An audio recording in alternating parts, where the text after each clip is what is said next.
नमस्कार, आप सभी का आज की पाठ्यचर्या में स्वागत है। आज कक्षा 10वीं विषय हिंदी आ के अंतर्गत हम सब राम लक्ष्मण परशुराम संवाद पाठ को पढ़ेंगे।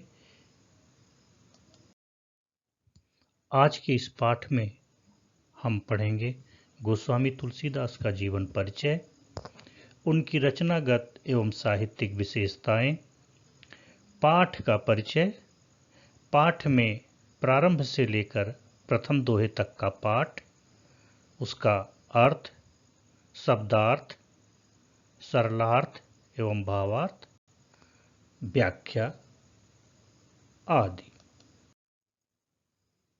गोस्वामी तुलसीदास जी द्वारा विरचित राम लक्ष्मण परशुराम संवाद एक उत्कृष्ट संवाद है। सर्वप्रथम हम तुलसीदास जी का जीवन परिचय पढ़ेंगे। तुलसीदास जी का जन्म उत्तर प्रदेश के बांदा जिले के राजापुर गांव में सन 1532 में हुआ था। कुछ विद्वान उनका जन्म स्थान सोरो जिला एटा भी मानते हैं। तुलसी का बचपन बहुत संघर्षपूर्ण था। जीवन के प्रारंभिक वर्षों में ही माता पिता से उनका बिछोह हो गया था। कहा जाता है कि गुरु कृपा से उन्हें राम भक्ति का मार्ग मिला। वे मानव मूल्यों के उपासक कवि थे। राम भक्ति परंपरा में तुलसी अतुलनीय है। रामचरितमानस कवि की अनन्य राम भक्ति और उनके सृजनात्मक कौशल का मनोरम उदाहरण है।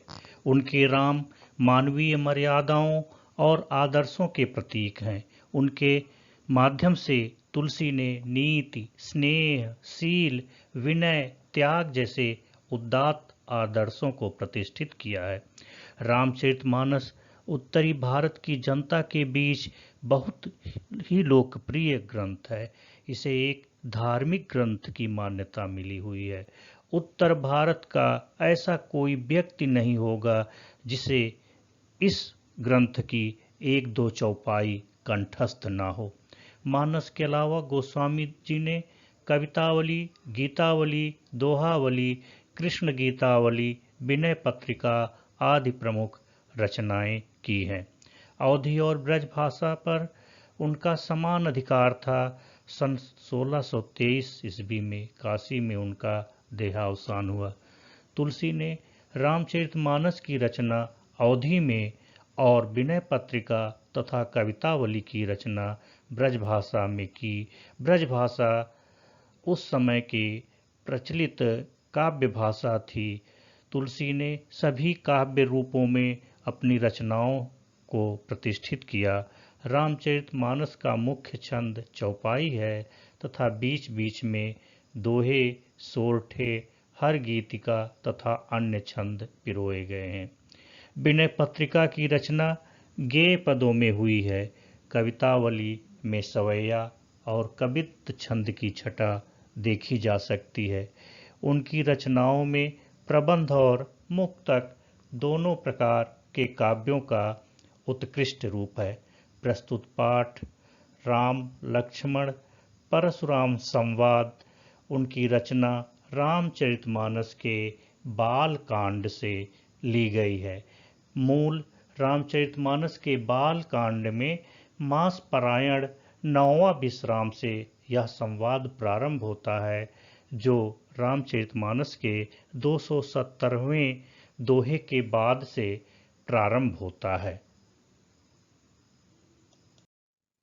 सीता स्वयंवर की शर्त के अनुसार जब राम ने शिव जी के धनुष को उठाया, धनुष उठाने पर टूट गया और धनुष के टूटने की आवाज को सुनकर महेंद्र पर्वत पर तपस्या कर रहे परशुराम जी क्रोध में आकर जनक के दरबार में पहुंचते हैं और वे वहां उपस्थित समाज से, राज समुदाय से पूछते हैं कि शिव के इस धनुष को किसने तोड़ा है। उनके क्रोध और स्वभाव से परिचित राज समाज जहां मूक हो जाता है, वहीं पर राम बड़ी विनम्रता से उत्तर देते हैं और कहते हैं कि शिव जी के धनुष को तोड़ने वाला कोई और नहीं, आपका दास है। यहीं से इस पाठ का प्रारंभ होता है। इस पाठ में बड़े ही सुंदर ढंग से संवादों को पिरोया गया है। दृष्टांतों, उदाहरणों को के माध्यम से कथोपकथन या संवाद को बहुत ही सुंदर बनाया गया है। यहाँ पर राम के विनम्रता, परशुराम के क्रोध और लक्ष्मण की बाल सुलभ चंचलता और वीरता की त्रिवेणी को तुलसीदास ने बड़े ही सुंदर ढंग से प्रस्तुत किया है। आइए इस पाठ को पढ़ते हैं। नाथ शंभुधनु भंजनिहारा, होइहि क्यों एक दास तुम्हारा। आये सुकाह कहिय किन मोही, सुनि रिसाई बोले मुनि कोही। सेवक सोज करे सेवकाई, अरि करनी करी करी लराई। सुनहु राम जेहि शिव धनु तोरा, सहस बाहु सम सो रिपु मोरा। सो बिलगाऊ बिहाई समाजा, नत मारे जय हैं सब राजा। सुनि मुनि बचन लखन मुस्काने, बोले परसु धरहिं माने। बहु धनु ही तोरी लरिकाई, कबहु न यस ऋषि कीन्हि गोसाई। यही धनु पर ममता के हेतु, सुनि रिसाई कह भृगुकुल केतु। रे नृप बालक काल बस बोलत, तोहि न संभार धनु ही सम त्रिपुरारि धनु, विदित सकल संसार। अब इसके पहले शब्दार्थ को देखते हैं। नाथ अर्थ है स्वामी, मुनिवर परशुराम जी के लिए आया हुआ है। शंभु शिव, धनु धनुष, भंजनिहारा तोड़ने वाला, हुई होगा क्यों कोई, एक दास सेवक तुम्हारा आपका। आयेसु आज्ञा, का क्या, कहिए कहिए, किन कौन सी या क्या, मोही मुझसे, सुनि सुनकर, रिसाई क्रोध में आकर, बोले बोलते हैं या बोले मुनि परशुराम जी के लिए, कोही क्रोधी। सेवक दास, सो वह जो जो करे करता है, सेवकाई सेवक का कार्य।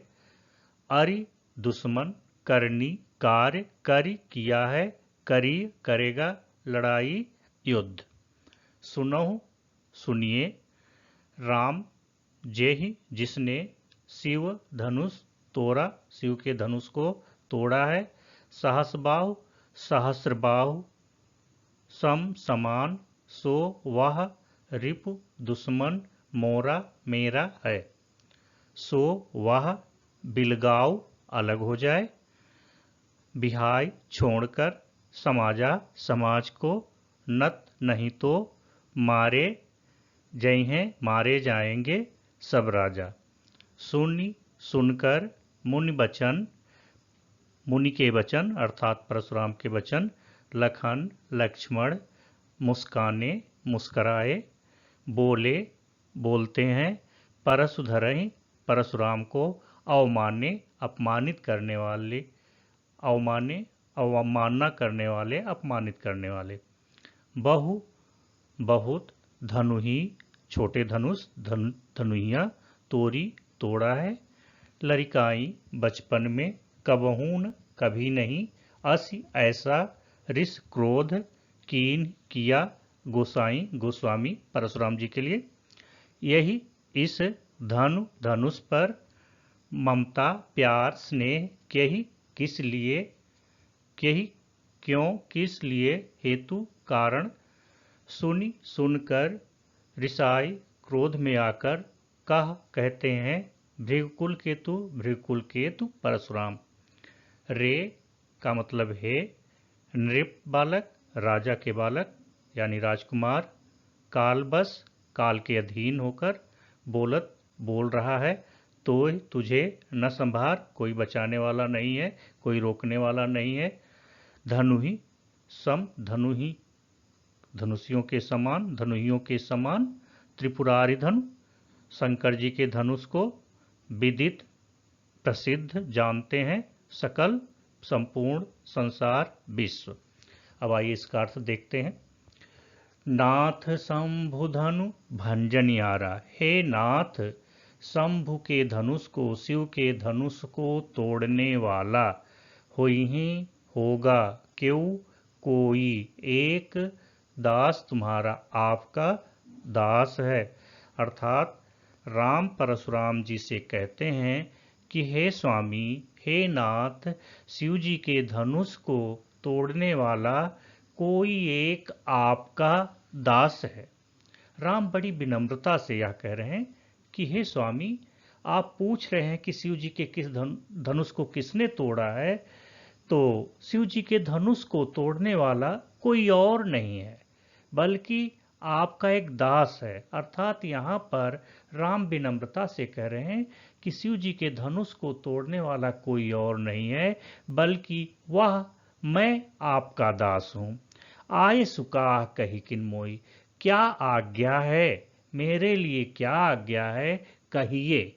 हे मुनिवर, कौन सी आज्ञा है, क्या आज्ञा है, आप मुझसे कहिए। सुनि रिसाई बोले मुनि को ही, सुनी सुनकर, राम की ऐसी बातों को सुनकर। राम की कौन सी बातें? वे बातें या राम की यह बात कि हे मुनिवर, शिव जी के धनुष को तोड़ने वाला कोई और नहीं बल्कि एक आपका दास है। आपकी क्या आज्ञा है, आप मुझसे कहिए। राम की ऐसी बातों को सुनकर क्रोध में आकर के परशुराम मुनि बोलते हैं। परशुराम मुनि कहते हैं, अब यहाँ पर गोस्वामी जी ने परशुराम ऋषि की विशेषताओं को बताया है कि वे क्रोधी हैं, इसलिए लिखा गया है सुनि सुनकर रिसाई बोले, क्रोध में आकर बोलते हैं। परशुराम मुनि को ही क्रोधी मुनि बोलते हैं। तो क्रोधी मुनि किसके लिए कहा गया है? परशुराम के लिए। और परशुराम जी क्या कहते हैं उसको आइए देखते हैं। सेवक सोज करे सेवकाई, राम ने कहा कि धनुष को तोड़ने वाला आपका कोई दास या सेवक है, तो परशुराम उसका जवाब देते हुए कह रहे हैं सेवक सोज करे सेवकाई। सेवक तो वह होता है जो सेवक का कार्य करता है, दास तो वह होता है जो सेवक का कार्य करता है। अब यहाँ पर दास की जगह सेवक उसका पर्यायवाची आया है, तो सेवक सो जो करे सेवकाई। दास तो वह होता है, सेवक वह होता है जो सेवकाई करता है, सेवा का कार्य करता है। अरि करनी करी करी लड़ाई, और तुम कह रहे हो कि धनुष तोड़ने वाला आपका एक सेवक है, उसने सेवक का कार्य नहीं किया है, सेवकाई नहीं किया है, अरि करनी किया है, दुश्मन का कार्य किया है। करी लड़ाई, अब वह मुझसे युद्ध करेगा। दुश्मन का कार्य क्या है? युद्ध करना, इसलिए वह मुझसे युद्ध करेगा। और पुनः राम को संबोधित करके परशुराम कह रहे हैं सुनहु राम जेहि शिव धनु तोरा। हे राम सुनिए, जेव ही जिसने शिव के धनुष को तोड़ा है। सुनहु राम जेहि शिव धनु तोरा का अर्थ हुआ जिसने, हे राम सुनिए, जिसने शिव के धनुष को तोड़ा है। सहस्त्रबाहु के समान वह मेरा दुश्मन है। सहस्त्रबाहु एक प्रतापी राजा थे, बहुत ही पराक्रमी राजा थे। सहस्त्रबाहु का मतलब होता है जिसके हजारों भुजाएं हों। तो परशुराम ने उनको मार डाला था क्योंकि उन्होंने उनके पिताजी को अपमानित किया था और उनकी गाय को चुरा ले गए थे, छीन ले गए थे। तो इस तरह से वे अपने शत्रु सहस्त्रबाहु से तुलना कर रहे हैं शिव के धनुष को तोड़ने वाले और चेतावनी दे रहे हैं। सो बिलगाव बिहाई समाजा, जिसने भी उस शिव के धनुष को तोड़ा है वह सहस्त्रबाहु के समान मेरा दुश्मन है। सो बिलगाव बिहाई समाजा, वह इस राजा की समाज को या इस समाज को छोड़कर तुरंत अलग हो जाए, बाहर निकल आए, अलग हो जाए। नत मारे जई हैं सब राजा, नहीं तो सारे राजा मारे जाएंगे। अब परशुराम के ऐसे अभिमान भरे या चेतावनी भरे वचन को, बातों को सुनकर लक्ष्मण जी मुस्कराने लगे। सुनि मुनि बचन लखन मुस्काने। मुनि के वचन सुनकर लक्ष्मण मुस्कराने लगे। परशुराम मुनि के वचन को सुनकर लक्ष्मण मुस्कराने लगे। बोले परशुधर ह्यो माने, और मुस्कराते हुए उन्होंने कुछ कहा, वे बोले। और उनका यह बोलना इस सभा में, जहाँ सभी परशुराम की बातों को सुन रहे थे, सम्मान के साथ सुन रहे थे, सब उनकी चेतावनी और बातों को सम्मान के साथ सुन रहे थे, लक्ष्मण का बोलना उनकी अवमानना जैसे था, परशुराम की अवमानना जैसे था, परशुराम के अपमान जैसे था। और लक्ष्मण ने परशुराम से कहा, बहु धनु ही तोरी लरिकाई। हे मुनिवर, हमने बचपन में बहुधनुही, बहुत सारी धनुहियों को तोड़ा है। हम क्षत्रिय राजकुमार हैं, हमने धनुर्विद्या सीखी है, हमारा खेल ही धनुर्विद्या था, धनुष सीखना था, धनुष चलाना था। तो जैसे बच्चे बचपन में बहुत सारे खिलौने तोड़ देते हैं, उसी तरह से लड़िकाई अर्थात बचपन में हमने बहुत सारी धनुइयों को तोड़ा था। कबहुन असिरिस कीन गुसाई, पर आपने कबहुन कभी भी ऐसा क्रोध नहीं किया था। हे गोस्वामी, हे स्वामी, हे मुनिवर, कभी भी आपने ऐसा क्रोध नहीं किया था। यही धनु पर ममता के हेतु, तो इस धनुष पर किस कारण से, किस हेतु से, किस लिए इतना प्यार आया है, इतनी ममता है जो आप क्रोध कर रहे हैं। लक्ष्मण की ऐसी बातें सुनकर परशुराम क्रोधित हो गए। सुनि रिसाई कह भृगुकुल केतु। तो लक्ष्मण की इस बात को सुनकर कि इस धनुष के टूटने पर आप इतना क्रोध क्यों कर रहे हैं, लक्ष्मण की ऐसी बात सुनकर क्रोध में आकर भृगुकुल केतु कहते हैं। परशुराम जी कहते हैं, परशुराम को यहाँ पर भृगुकुल केतु कहा गया है। केतु का मतलब होता है ध्वज, पताका, झंडा। तो परशुराम भृगुकुल के केतु हैं। पुत्र को जो है कुल दीपक और कुल केतु भी कहा जाता है। तो परशुराम क्या कहते हैं, रे नृप बालक काल बस बोलत। हे राजा के बालक, काल बस बोलत, तू काल के बस में बोल रहा है, अर्थात तेरा काल आ गया है। तो ही न संभार, तुझे संभालने वाला, तुम्हें रोकने वाला, तुम्हें समझाने वाला कोई नहीं है। अर्थात लक्ष्मण को चेतावनी देते हुए परशुराम कह रहे हैं कि हे राजकुमार, लगता है तू काल के अधीन हो गया है, इसलिए तेरी मति, तेरी बुद्धि जो है बदल गई है, विपरीत हो गई है। अब तुझे कोई संभालने और रोकने वाला नहीं है। धनु ही सम त्रिपुरार धनु, तू जो है शिव जी के धनुष को धनु ही के समान बताता है। विदित सकल संसार, वह शिव जी का धनुष जो पूरे संसार में, संपूर्ण संसार में अपनी विशालता के लिए जाना जाता है, उस धनुष को तुम जो है धनु ही के समान बता रहे हो। हे राजकुमार, लगता है तुम काल के बस में हो गए हो, इसलिए तुम न अपने आप को रोक पा रहे हो, न तुम्हें कोई बचा पा रहा है। आज हम यहीं तक पढ़ेंगे।